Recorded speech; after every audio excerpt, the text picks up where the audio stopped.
Is this thing on? Hello?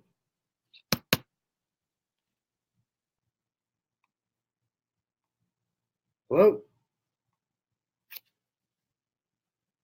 Hello?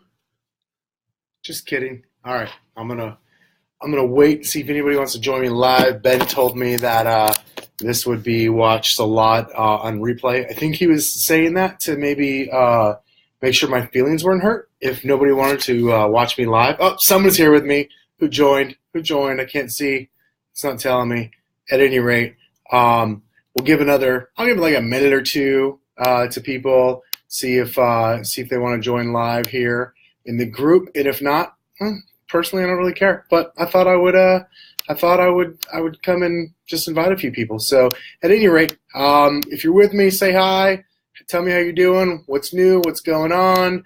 And we'll get started here in a minute or two.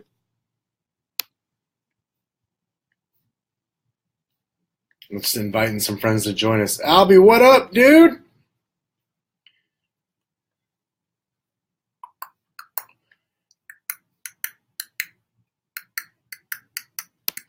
Brindley, I bet you have nothing better to do than to make fun of me right now. So you're invited as well.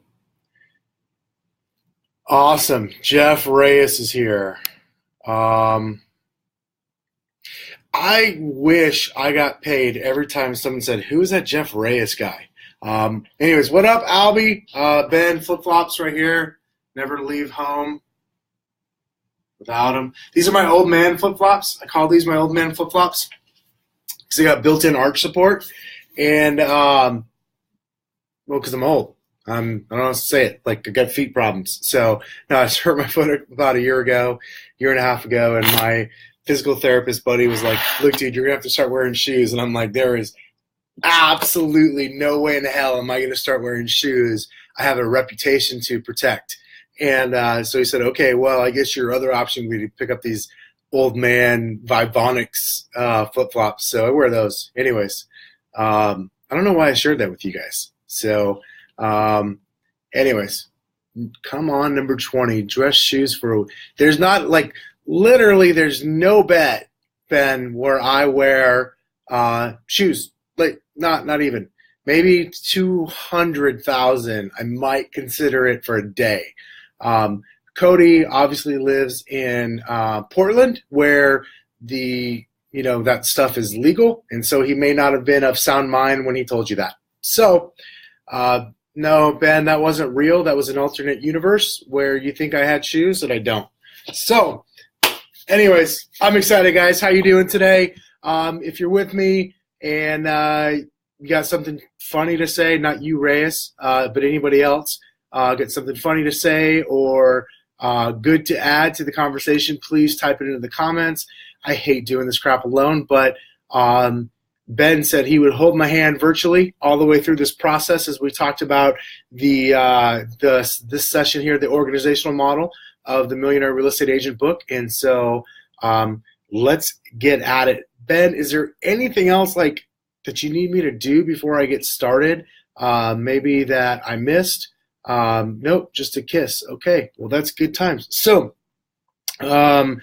introductions. My name is Kevin Kauffman. For those of you who don't know me, since there's only 3 people here, 2, losing you guys quickly, you do all know me.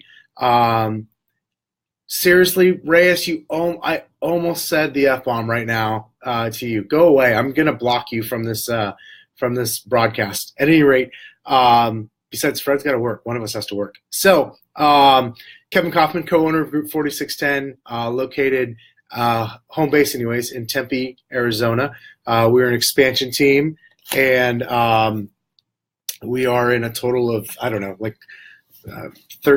15 markets today. So growing team, about 91, 92 agents today in total, getting ready to launch into Atlanta, Georgia tomorrow, September 1st. I'm stoked about that. So excited for that expansion into the Southeast because Cody and you guys have been dominating there. So you guys are going to have to make room for a friend. So at any rate, we are based here in Tempe, Arizona. Closed probably about 600 transactions this year in 2017, maybe 650. on pace to hit our goal next year of going well over 1,000, and got big goals. So this organizational model thing is important to me. It's something that I've studied and talked about quite a bit. And so anyways, when Ben asked me if I would participate in this, I said yes, as long as I can handle, or as long as I get to talk about the organizational model, because I like talking about, I guess now it's the career visioning process, the recruit select process, whatever you want to call it, right? I like talking about that. I like talking about kind of growing our business through other people. That's I don't know, it's fun to me. So, hey, Gary, how's it going, buddy? Fellow K&A-er right there. How you doing? So at any rate, let's jump into this. So I think, and if you guys have any questions or any ahas from while you read this book, I made a few notes. Use some of my Post-it notes here because I'm super high tech like that on my on some of my ahas and like big things in this section. See, I have Post-it notes. So to share some of my thoughts and some of the stuff that like sticks out to me the most. I wanted to just invite you all to, if you have something that jumped out to you, say something. With the exception of Jeff Reyes, say something in the comments. Let me know what you're thinking. Maybe you've got an aha that will help the group as well. Typically, that's how these things work. When the more we share, the more we get out of it. So please don't hesitate. So anyways, model number 4, the Millionaire Real Estate Agent Organization. My first big thing was the little highlighted parts of these books right here in MREA. I love this first quote. Every time I added people, my business grew. Jeff Reyes, shut the hell up. So every time I added people, my business grew. That stuck out to me because I think what I've noticed with real estate agents, and truthfully, it's not just real estate, it is small business owners in every industry around the world. What I've noticed is that we tend to hold on really tightly to what we have. Especially like when you're an entrepreneur, like it's your baby, it's your deal, right? And so you think that maybe other people aren't going to be able to do it as well as you do. The truth is when we let go and we let other people do the job, we often experience massive growth in our business. And the agents that I see constantly that just keep hitting a ceiling, and sometimes that ceiling's high. Maybe it looks like $10 million a year in production or $25 million a year in production. The thing that I see that stops them from getting to that next level is giving up control and actually adding people to their company because they're so busy trying to do everything themselves. I know, just a quick personal example, quick personal story. Fred and I, back in the day, we had an experience. We had an opportunity to go spend a couple days with Ben Kenny in his office, and we realized kind of the chaos. Realistically, that was like the big thing for us, was the chaos that was going on in his world and in that office. And we noticed like Ben had let go of so many more things than we had. And that's why we were still selling 130, 140 houses a year. And at the time he was doing like 600 or 700. And it was a big aha where we had to go, okay, we got to get okay with things get messy. We got to get okay with people doing things differently maybe than the way we would do it. We still got to have standards, but we got to be okay with that. And so one of the things we started doing is we started adding people, and a lot of people. And what we learned is that our business grew rapidly. So by almost 300% 1 year later. So yeah, I mean, you got to be okay with it getting messy. Ben, you pointed out a good thing. Actually, they do typically do it better when we hire the right person. So, and I'm going to talk about recruit select or career vision or whatever we're calling it this week. I'm going to talk about that here in a little bit because that is so important. If you're going to really grow your business, you're going to have to hire some really good people, not mediocre people, not like the cheapest money that people will buy, but the people that can help your business go to new levels, actually where you couldn't take it. I feel like this is like there's a reflection. Maybe it's off my forehead and not off my glasses. Anyways, every time I added people, my business grew. That's something that stuck out to me really quickly. Something from the notes here that Ben and I had shared with me is the biggest question for agents that I get, and I hear this whether I'm doing a panel or a Facebook setting like this. One of the biggest questions I get from agents is, when do I hire somebody? How do I know when the right time to hire is? And the thing about it is there's not a right time to hire. It's going to be different for everybody. For some people, I guess the way Gary described it in the book is when you're doing all you can do and you can't do any more, and you still have business, that's when you've got to hire people. You still got more business coming in than what you can possibly handle. That's when you hire people. And I think that's a great baseline. And I'm here to tell you that baseline is going to be different for everybody. Quick example would be Fred. He got into real estate a couple of years before I did. I think he sold 34, 35 houses. Here's his first year in real estate. And he did that without an assistant, completely by himself. And I got to be honest, that's a lot for a solo agent based on my experience to handle everything, transaction to close work, marketing of listings, generating new business, stuff like that. Like, that's a lot. And so I don't know that everyone's ceiling is 36, but I also know some people whose ceiling would be higher. I have a feeling my ceiling is a little bit lower because paperwork tends to bog me down. And I think about when Fred and I started working together in early 2008, to be straight with you guys, we hired somebody before we could even afford it because we felt like we couldn't afford not to. And we felt like we had to hire at least some help. It happened to be his brother who was willing to take a chance on us and maybe get paid. But we took the opportunity to hire somebody right away and put leverage into our business because we felt like we could do more. And so I guess that the way I've always answered that is it's going to be different for everybody. But a good starting off point is when you're doing all you can and there's still more to do, that's when you got to hire.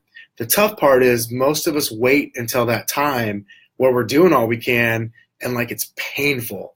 And that's when we hire. That's why we typically start off making bad hires first, because we hire out of pain rather than hiring because we met somebody extremely talented. So at any rate, I'm gonna keep talking about, Ben, if it's okay with you, I want to keep talking about the hiring process. And so we typically will hire out of pain, which is why we'll see people just go through assistant after assistant after assistant, and people will try to get away with paying the least amount of money possible, and they're wondering why they can't find the best talent. The reality is I get that question all the time too. How much should I pay my assistant? I'm like, I don't know. What's the going rate in your marketplace? Because you should definitely pay more than the bottom, and you might want to pay close to the top if you want to get the top talent. And that's just my belief. So I've always believed in paying for talent. If somebody comes in and shows themselves, never been afraid to give a big raise right away. Like, I've given over a 50% raise in under a 12-month period before, multiple times. When someone's really talented and they come in and they change your world, and if you spend the time to follow the career visioning process, they will indeed change your world. So for those of you who don't know the career visioning process, I'm sure probably everybody in this group does. Maybe you're more familiar with the recruit select process. I think the important thing here is it's a process. It's not necessarily that career visioning is the best way to go. And I know that there are some people that have to say that it is, and that's okay. I think that Recruit Select was great. And I think there's another book, I probably got it on this bookshelf back there, called, there's a book called Who by Jeffrey Smart, and I can't remember his co-author, that has a very great process for hiring people. I think the most important thing here, though, is that we have a process for doing things. And the reason we want a process, number one, is because we want to be able to do it the same way and not have to think about it. And we want to judge everybody. Yes, I said judge. We want to judge everybody, all of our candidates, through the same lens, which is why we ask the same questions every single time too. Because if I don't have the same questions, if I'm just making up questions, if I'm interviewing Jeff one day and Ben the next day and Gary the following, but I'm just making up different questions each day, well, I'm not using the same lens to judge you guys by, and I could be missing something big. And I think that's a big mistake that people make, is they sort of just wing it and they go they shoot from the hip, or they go with their gut, which Gary Keller would tell you, go in with your gut equals gave up on thinking. That one, let that one sink in for a minute. Gave up on thinking. It's a good one, right? So a lot of people try to go with their gut when it comes to hiring, and I think that's a bad way to go.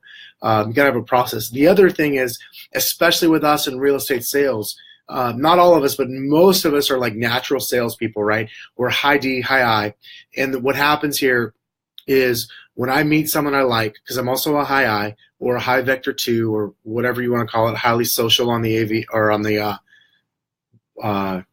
KPA. Sorry, I can't keep all my things straight. If I like you, what happens, instead of trying to hire you, I'm now trying to recruit you. And there's a big difference. You don't want to recruit people. You want to hire people. We do want to recruit salespeople. That's a different conversation. We can have that. But when it comes to administration, which is going to be our first hire, which, Jeff, I do see your question there, and I want to dive into that here in a minute. I think we've got to be very careful. We just got to have a process. So that way we don't fall into the trap of trying to recruit people versus hiring people, right? Gary Keller once explained to me the whole recruit select process was about two things. It was about recruiting people to a process that you put them through so you can then look for reasons to disqualify them from that process. So the recruit select or the career visioning process is about finding somebody who, like, their next logical step in their business life is to get into business with you. So it's not like you're trying to force them or they did it because they liked you, because you're charismatic or whatever. It's because it was logical for them to go into business with you, into your organization, and to move forward together, not because of anything else. And so having a process, I think, allows us to remain true to that and honor that part of our business, which is very important. So at any rate, I digress. Moving on. Jeff had a great question about who do we hire first, and I'm so glad that you brought that up, because if you guys have the Red Book with you, if you hop over with me to page 202, there's something called the path to people leverage, right? So Jeff's question was, did you hire a coordinator first, admin, or buyer's agent? Well, for me, and I think really the way Gary wrote it is it's about you hire an admin, right? And at first that person's doing everything. I know for us, our first hire, her name is Heather. She's great. I loved her. Still love her to this day. She had to handle transaction coordination and the entire administrative side of our process. And so that's one person, in my opinion. Now, I'm not saying there's not different viewpoints. Some people will still keep like transactions outsourced to a third party. But the one thing I can tell you for sure, what you don't want to hire first is another agent. And you guys, I'm sure you've heard this before, but it's so true, and that's why you keep hearing it, is what happens is as salespeople, we're typically not good at paperwork, and what we're good at is sales, which creates paperwork. So when we hire a buyer's agent first or someone else to help us in the sales arena, what happens is we have more sales, and now we have more paperwork, and we're the admin. So it's like that old adage, you either have an administrative assistant or you are an administrative assistant. And, so you absolutely got to go admin side first. I do think those actually, your first two hires are on the administrative side. So somebody who's going to handle like transaction coordination and administrative/marketing work. To me, you hire both of those people. Or if you'll look on page 202, where it says second level is you plus the first assistant. So that first assistant, and then you on the third level is a transaction coordinator plus marketing and administrative assistant. So that's kind of like the path there. And then here's the deal. I think from that point on, it's a little more pick and choose as you go. But since we're talking about the MREA Mastermind and we're talking about the MREA model, the fourth level is going, okay, now it's time to hire sales. So we're going to hire a buyer's agent, right?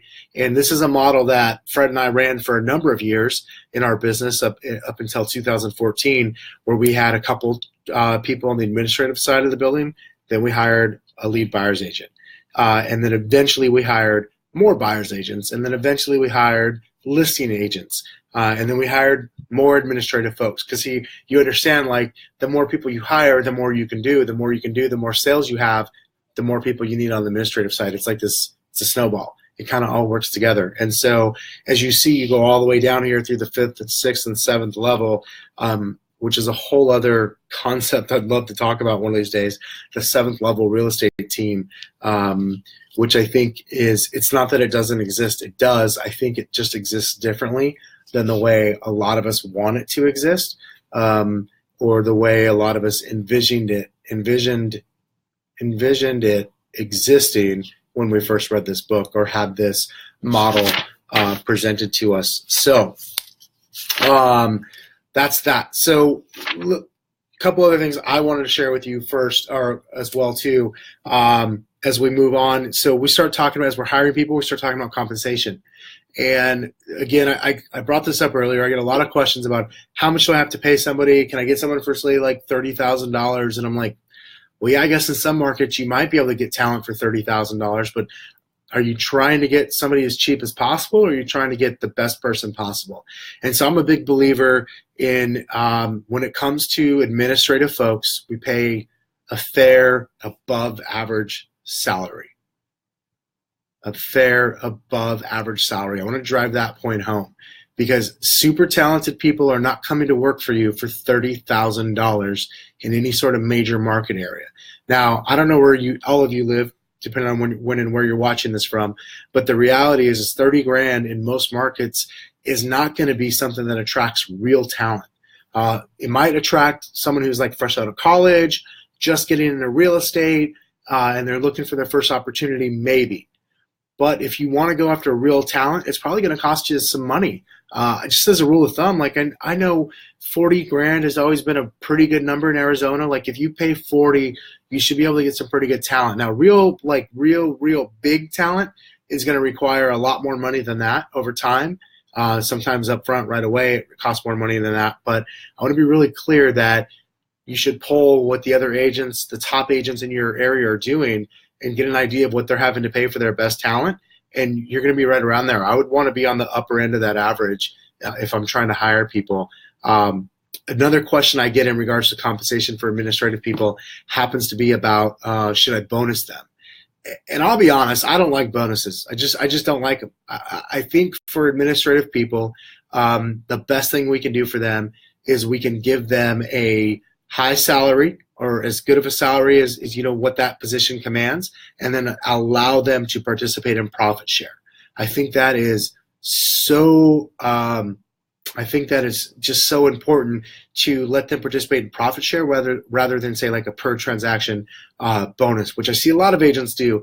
And per transaction bonuses sound good when you're closing like 50 houses a year, because maybe it costs you an extra $5,000, or maybe it costs you an extra $10,000 to do that. But the reality is when you start closing 200 and 300 and 400 transactions a year, paying per transaction just doesn't work. The margins in this business just aren't big enough to allow that. Pay them a fair wage and profit share. And I noticed, Jeff, thanks for pointing that out. Glassdoor is a great website you can go to and get info on salaries. So that's my belief on administrative folks. So anybody not in sales, that's my belief on how they should be paid. You may have some positions like a runner, photographer, kind of like some of these miscellaneous fringe positions where maybe it's more of an hourly rate. But the point is, it's a guaranteed paycheck, and we're not bonusing them on production or anything like that. It's all about guaranteed income in form of a salary plus profit share. When it comes to salespeople, so here's the fun part. The MREA model is commissions, okay? So I want to be really clear about that. Like you can look on page 206, it's commissions, and I think that is the way to go. I have run a model where we paid a salary to salespeople for probably 18 months. It worked out very well. The problem with it is it's not scalable at a large number unless you've got a huge war chest and can write just a gigantic check to hire a lot of people. And at the time when Fred and I were growing, we just couldn't do it. So at any rate, it protected our margin, made us more money for a couple years or a year and a half, and it was great. But for the most part, salespeople are going to be on a commission-only plan.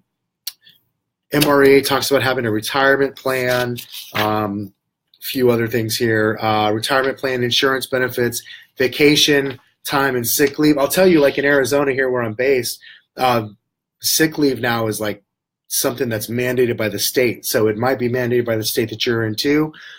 We have to give a certain number of hours for sick leave for every hour, every like 30 hours that they work. And so there could be restrictions on there. So I'd highly recommend you find out what those local and state laws are that you have to deal with. But one of the other questions I get is, okay, so you have a profit sharing plan, Kevin, with Group 4610, which, by the way, if you want to know what my profit sharing plan is, it's right here on page 209 of the MREA book. And before I put this in place, I actually had emailed Gary and asked him, said, hey, a couple of years ago, said, is this still the best way to go? And he said, absolutely. The research has not told us anything different. This profit sharing plan is still great to use. And so we still use this plan right here, this exact formula. And I'll tell you, one of the questions we get is, do you allow salespeople to participate in it? And we don't. My belief is in sales, you have the ability to make basically unlimited income, and you can leverage yourself to make even more income by bringing in help. And so I don't believe that I would ever really think to pay a salesperson out of the profit share pool. That could change, but my viewpoint for the last few years has been no, this is 100% for people who essentially have a capped income from their salary but are contributing to the growth of the business, okay? And so I want to be able to reward them in a way once a year with a nice big check up to 50% of their salary. We haven't gotten that high yet, but I think this year in 2017 will probably be the biggest profit share pool we've ever written a check for. I'm super excited for that because I know some of the checks that some of the people that have been with us for a few years are going to get this year at the turn of the year, and it's going to be kind of cool to see how that impacts them. So that's a couple of things I wanted to talk about. So compensation is a big deal, right? So when we start talking about leverage and the organizational model, some of the things we've got to keep in mind is, okay, when do we hire people? All right. Again, that's going to be different for everybody. So I might hire somebody quicker than you do. Maybe it's because I'm willing to take a bigger risk. I know for a lot of it, it's been the lifestyle, like the business I wanted to run. I prefer to be more leveraged, and I'm okay taking home less money so that way I can have more personal and family time to myself. And so that could also play into when and how you hire or how many people you hire. I know it's played into my life a lot, in the last 4.5, 5 years. So my first daughter was born almost 5 years ago. I've also got a 2.5-year-old, and Fred, my business partner, is an almost 1-year-old. So having a lot of leverage is super important to us because we're both at home for dinner with the kids, put them to bed, there in the morning when they wake up, stuff like that's super important to us. And so I'm willing to pay a little extra money to have a little more staff than I need rather than less staff than I need. And I know that's not exactly like running razor tight margins and expenses like MREA teaches us a little bit, but I'm willing to go a little bit more to that side. You've got to decide for yourself where your threshold is. So understanding when to hire people and then how to hire them, have a process, have a system that you follow. I don't care if it's career visioning or recruit select, or if you're reading the process from the book Who, get a process and then follow that process every single time and do that and learn the different places. I know part of this, I don't want to dive into it because I think it's so minimal, but if anybody's got questions, you can either message me or post them here. If you want to talk about recruiting sources, there's a whole, I think it's page 203, a couple sources, and I'm happy to always share my sources with anybody about where we get our recruits for both administrative people and salespeople. And then the path to leverage on page 202 is super important. Okay, so when do we hire? How do we do it? Like, what's the process? And then who do we hire, right? So positionally, so are we hiring an assistant, or are we hiring are we hiring salespeople, marketing, transaction coordination, stuff like that, listing managers, so on and so forth. Then we have to worry about compensation methods. Again, salespeople, it's always going to be commission only in my mind. And then for salary people or administrative folks, it's going to be a good, fair salary. It's going to be high if I like them a lot, like not like them, like popularity, but like they're important to the business. Like I want to keep, I got to be honest, like I want to keep golden handcuffs on people.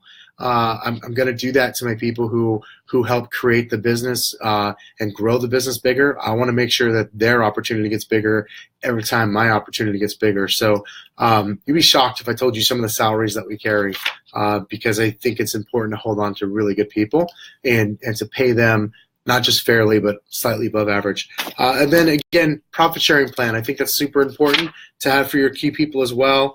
And then just kind of summing that up here, the last few pages of this book is understand that people are going to be wanted to be compensated differently. Salespeople and administrative people are not the same. They typically have a different behavioral profile. So whether you're using the DISC, the KPA, the AVA, the 1, 2, 3 ABC, doesn't matter. People are going to want to be, some people are going to want more security. Those are probably going to be the people on the administrative side. And some people are going to want more upside and are okay with a bigger risk. And those are typically going to be your salespeople. So that's section 9, not chapter 9, that's session 9, the organizational model. Ben, man, I was hoping to finish at 29 minutes because you said the average was 30. We agreed that I'm a little bit below average, and here I am over 30 minutes. Sorry for running late, Ben. If anybody's got any questions right now, happy to answer them. If not, happy to come back and check this thread later on tonight or tomorrow and answer any questions after you've watched the replay of this video. But that is all I've got for you guys today. So even you, Jeff, thanks for joining me today. I appreciate your guys' time. If there's anything that you need, anything I can help with, please don't hesitate to reach out. And we love your referrals in Orange County, California, San Diego, California, Phoenix, Arizona, Yuma, Arizona, Denver, Colorado, Colorado Springs, Colorado, Fort Collins, Colorado, Las Vegas, Nevada, Minneapolis, Minnesota, Atlanta, Georgia. I feel like I'm missing some places right now. Nashville, Tennessee. There you go, Nashville. We'd love your referrals. So any referrals you got, we'd love to have, and I promise that we'll take good care of them. Thanks for your time today, guys. Have a great one. Thanks for having me on, Ben.